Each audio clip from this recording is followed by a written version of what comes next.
Welcome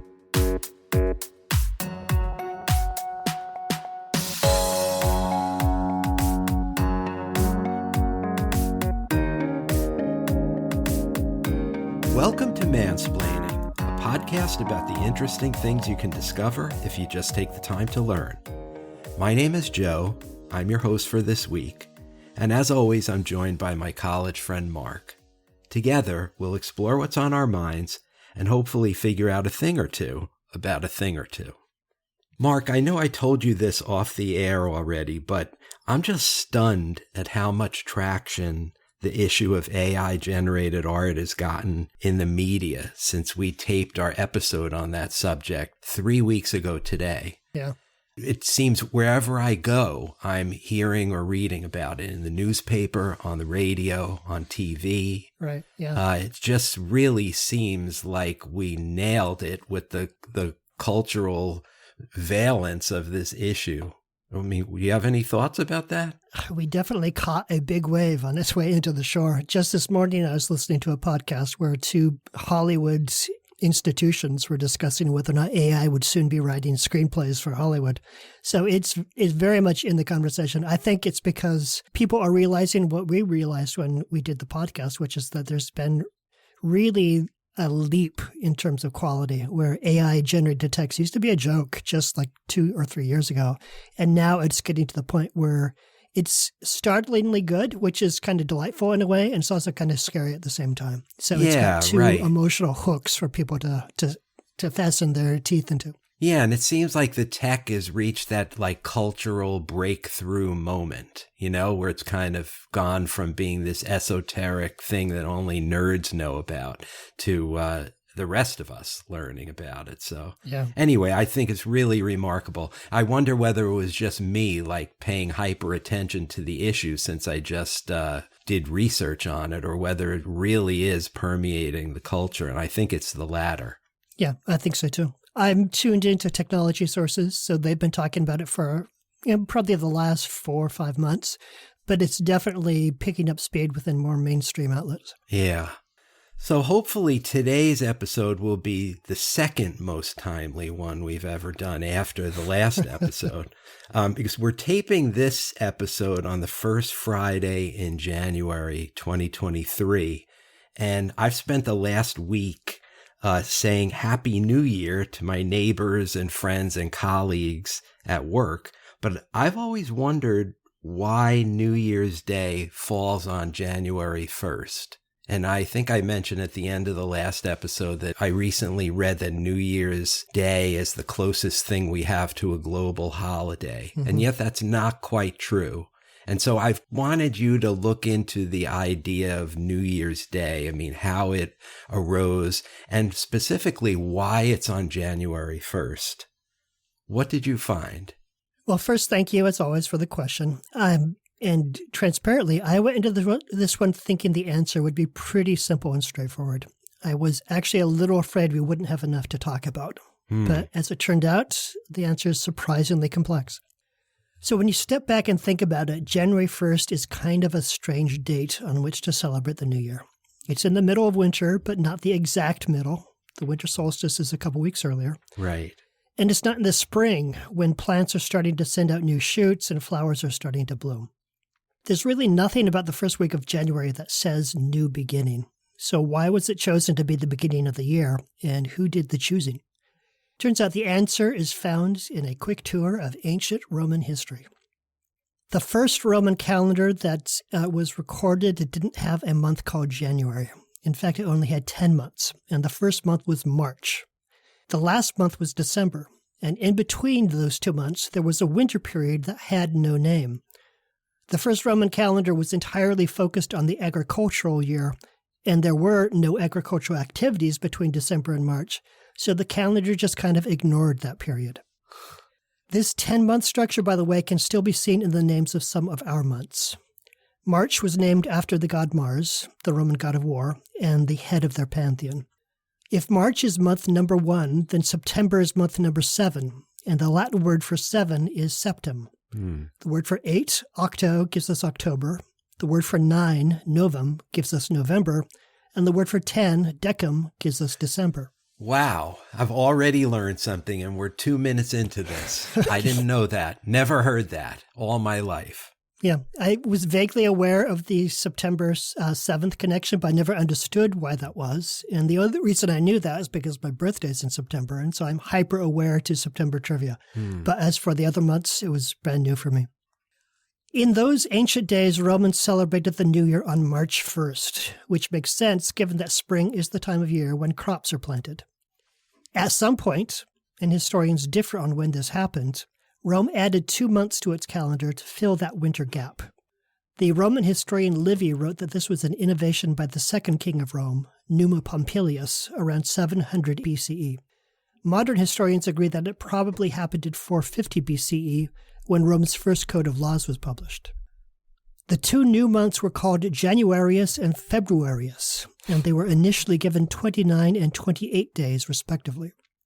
This new 12-month Roman calendar was based on observations of the moon. It was a lunar calendar.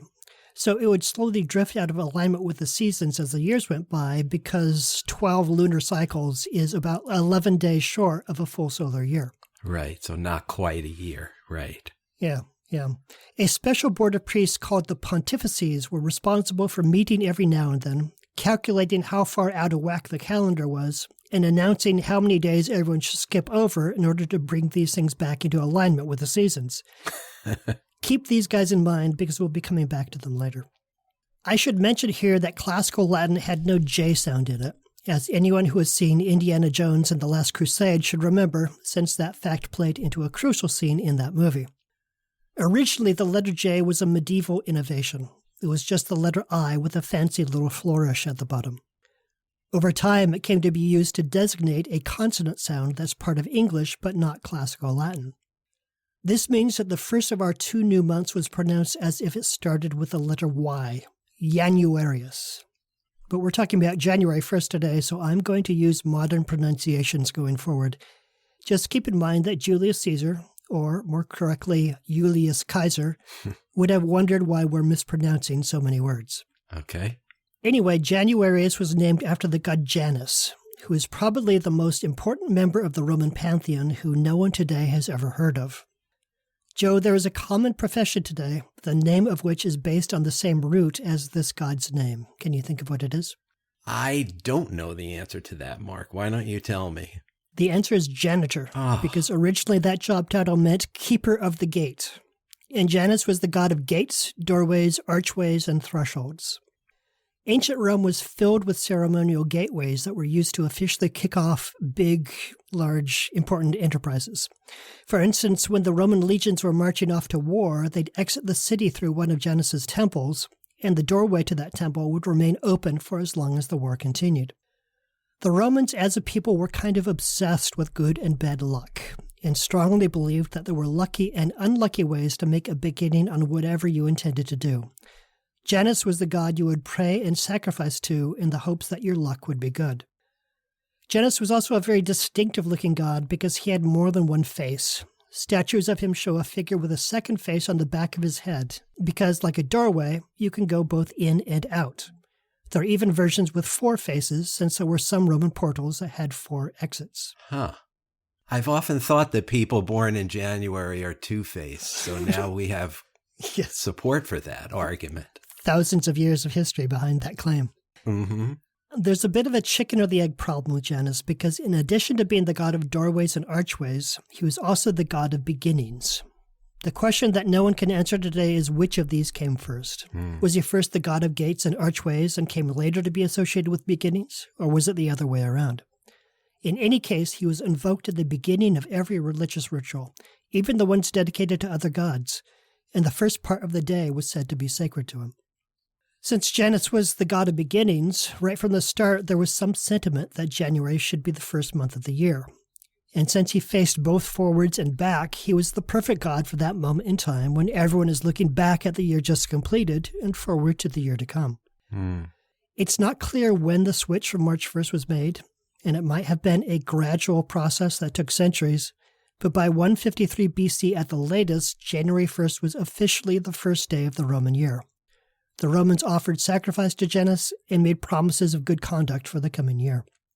It was also common for friends and neighbors to exchange gifts and wish each other well in the coming year. So now let's jump forward about 100 years to the mid-40s BCE. The old republic had become corrupt and was on its last legs, and while Julius Caesar was nominally a consul, one of the Roman heads of state, sort of like a president or prime minister, in just 2 short years he'd quit pretending and declare himself dictator for life in 44 BCE. Caesar had previously spent some time in Egypt, where he got very friendly with Cleopatra, and he also met up with an astronomer named Sosigenes, who had an idea for a new calendar based on the passage of the sun rather than the moon. Caesar was thoroughly sick of the pontifices and their adjustments to the calendar because they were politicians in their own right and so had done the job pretty badly, and sometimes they didn't bother to do it at all. The Roman civic calendar was now 3 full months ahead of the solar calendar. Caesar decided to solve the problem once and for all, drawing on the work of Sosigenes. The Julian calendar, introduced in 46 BCE, added extra days to that year to realign the calendar with the seasons, assigned the same number of days to the months as we have today, and introduced the concept of the leap year. It also reaffirmed that January 1st was the first day of the year. When Caesar was assassinated later in 44 BCE, the month in which he was born, then called Quinctilis, was renamed July in his honor. The Julian calendar was standard throughout the empire when Christianity later came to prominence. In the Roman province of Judea, for instance, that calendar would have been in use the year that Jesus was born. However, medieval Christianity started to feel uncomfortable about some of the things they'd inherited from Rome, including New Year's practices that had originally been dedicated to a pagan god. In 567, the Council of Tours announced that dancing was forbidden on that day and decreed that it should be observed as a day of penitence. Later, January 1st was sanctified in Christian nations by naming it as the day on which the baby Jesus was circumcised. Yeah, that's something that's fallen out of practice. I can't remember the last time I commemorated the day that Jesus was circumcised. No, but now that I know it's a holiday, I can maybe do something with it. Right, yeah. At various times and in various places throughout medieval Europe, the church celebrated a new year on December 25th, March 1st, March 25th, which was the day of the Feast of the Annunciation, or on Easter. Meanwhile, for all other purposes, the new year continued to start on January 1st. So there was sort of a disjunction between when it was religiously observed and when articles of state would consider the beginning of the year. Which brings us to 1582, when a new calendar adjustment was needed because it turns out the astronomer Sosigenes had made an error in his calculations. So, Joe, would you like to guess how far off Sosigenes was in calculating the length of a solar year, given that he was using mathematical and astronomical methods from the 1st century BC? Again, I have no idea, but I'll take a guess. Was he off by a month? He was not. His calculations were off by 11 minutes and 14 seconds per year. Oh, that's pretty close. Yeah. For an ancient scientist. Yeah, definitely he gets an A in my book. The Julian calendar had been rolling along for 1,600 years by this point, but being 11 minutes wrong every year, it went off by a day every 128 years. By 1582, it was about 10 days off. Pope Gregory XIII announced a new calendar that would fix this problem by way of a new leap year system that's too complicated to explain here. If our listeners want to go down that rat hole, they can find it in the sources I'll publish to our Facebook page. The Gregorian calendar gave the Church's blessing to January 1st as the first day of the new year, but that was immediately controversial, because this was right in the middle of the Protestant Reformation, and by the year 1582, large swaths of Europe were convinced that nothing good could come out of the Vatican. Some people even accused Pope Gregory of trying to trick good Christians into worshiping on the wrong days. 5 countries adopted the new calendar right away: Italy, Poland, Portugal, Spain, and most of France. But it took a while everywhere else in Western Europe, and the Eastern Rite churches were also reluctant to abandon tradition. Russia didn't switch to the Gregorian calendar until after the 1917 Bolshevik Revolution. Wow. And the Eastern Orthodox Church still follows the Julian calendar when setting its liturgical year, but it maps those dates onto the Gregorian calendar. For instance, the Christian Orthodox New Year is celebrated this year on January 14th. In the year 2100, the continued drift of the Julian calendar will move that date to January 15th. Britain didn't adopt the Reformed calendar until 1752, And until then, England, Ireland, and the British colonies officially recognized March 25th, the Feast of the Annunciation, as the first day of the year. So there was a period of 170 years, from 1582 to 1752, when two different calendars were used in Europe and the colonies. Even in areas that stuck to the Julian calendar, January 1st was popularly celebrated as New Year's Day, because why have just one party when you could have two? Right. Japan, Korea, and China started using the Gregorian calendar in 1873, 1896, and 1912, respectively. Russia came on board in 1918, as I said. Most of Eastern Europe in the 1910s and 20s, Greece in 1923, and Turkey in 1927. Saudi Arabia was the most recent country to make the switch. They didn't officially adopt the Gregorian calendar until 2016, just 7 years ago. Huh. You know, Mark, I was about to ask you, how could the nations of the world have possibly coordinated things like meetings and all in an era when there were two different calendars being used? And then I thought, well, the answer to that question is that countries were so insular for so many centuries, right, until probably the 19th century, you know? Yeah. There wasn't really a need to coordinate calendars. Yeah. Right? Yeah. And anyone who did, like perhaps a ship captain or whatever, would just probably take that onto himself personally. Yeah. I think it's easier to understand this juggling of calendars if you remember there were three basic entities that were involved. There was the church, there was the state, and there were individual actors. And so the church might recognize one date as New Year's Day, the state might recognize a second day as New Year's Day, and a person would be free to recognize both dates as New Year's Day. And so whatever their religious convictions and their personal predilections were, they found the dates that worked best for them. So still today, there are 4 holdouts from the Gregorian calendar. Joe, can you guess the 4 countries that have not yet adopted it? Boy, I'm going to go 0 for 3 now on the quiz. These have not been easy questions. Yeah, I'm going to guess that they're countries that are just outcast from the rest of the civilized world. So maybe Iran and Sudan, countries like that. That's my guess. Not bad at all. Iran is, in fact, one of the countries. The other 3 are Ethiopia, Nepal, and Afghanistan. They officially still use their own calendars. So that's the long and complicated historical road that led to a broad worldwide consensus that January 1st is the first day of the new year. As you noted in your original question, though, there are other New Years that are still celebrated today. Yes. A prime example of this is the Chinese Lunar New Year, which is actually a bit of a misnomer. It's celebrated on the second new moon, so lunar, following the winter solstice, which is a solar event. So technically, it's a lunar solar New Year. This rite is part of a Chinese calendar that dates back as far as the 14th century BCE, and the date of the New Year usually falls between January 21st and February 20th. The Jewish calendar is also lunisolar, so the date of the Jewish New Year, or Rosh Hashanah, shifts from year to year, but usually falls in the month of September or October. Purely lunar calendars, like the Islamic calendar or the Indian calendar, lend themselves to observances that steadily drift through the seasons. This year, the Islamic New Year falls on July 19th, and the Hindu Diwali festival falls on November 12th. So there are many parts of the world that celebrate the New Year at different points in the calendar. You're right, though, that January 1st is the most widely celebrated. Yeah. And I'd say the main reason for that is the fact that New Year celebrations today are largely secular. They started out as rites in honor of a Roman god, and in the medieval period, they were associated with the circumcision of baby Jesus, but nowadays it's just champagne, silly hats, music, and dancing. The New Year's celebrations that remain religious today are on the periphery because you have to be a member of that faith to take part in them, and what's left for the rest of us is just a big party, so everybody is invited. And maybe that's the one thing we all can agree on as a species. From Julius Caesar on down, we do like a good party. Yes.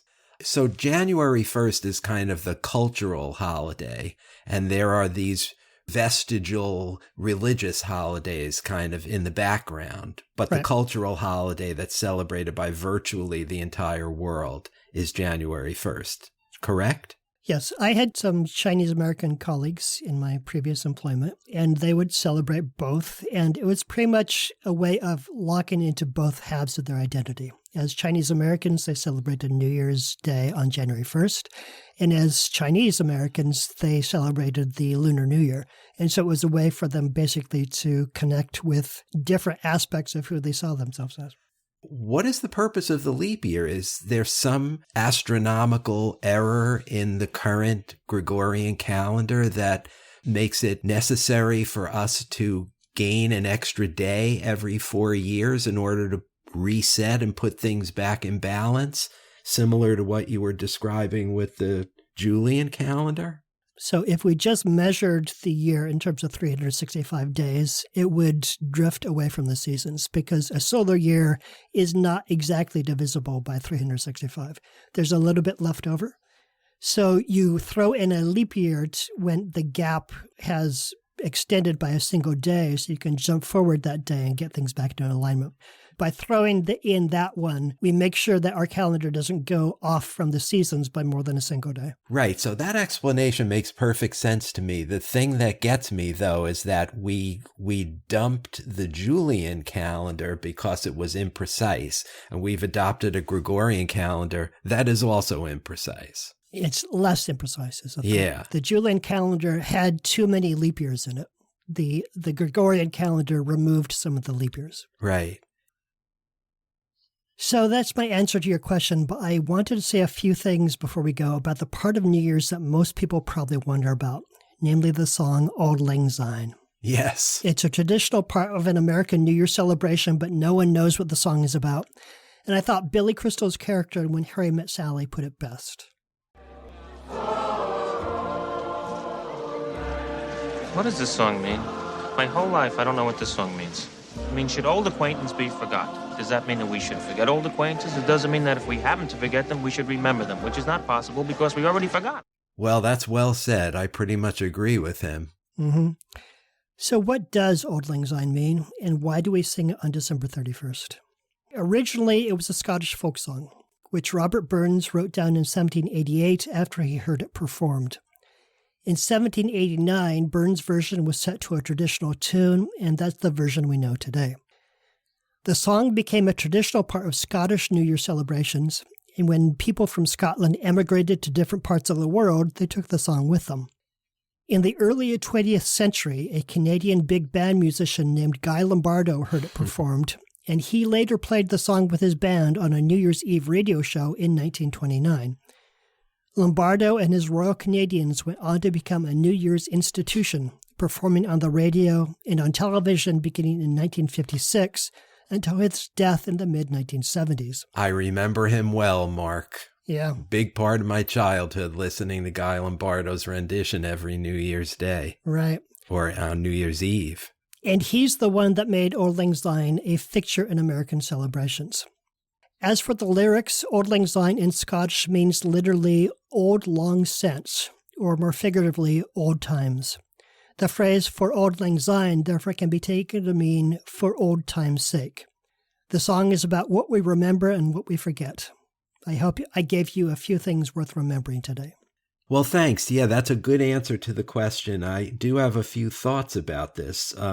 One is when you were reciting the history, I was thinking about our Christmas podcast and how there are some similarities here. First, in the placement of January 1st kind of being sort of around the winter solstice, but not quite. But there's a connection to the coldest, shortest day of the year, similar to Christmas and its placement. You know, that struck me.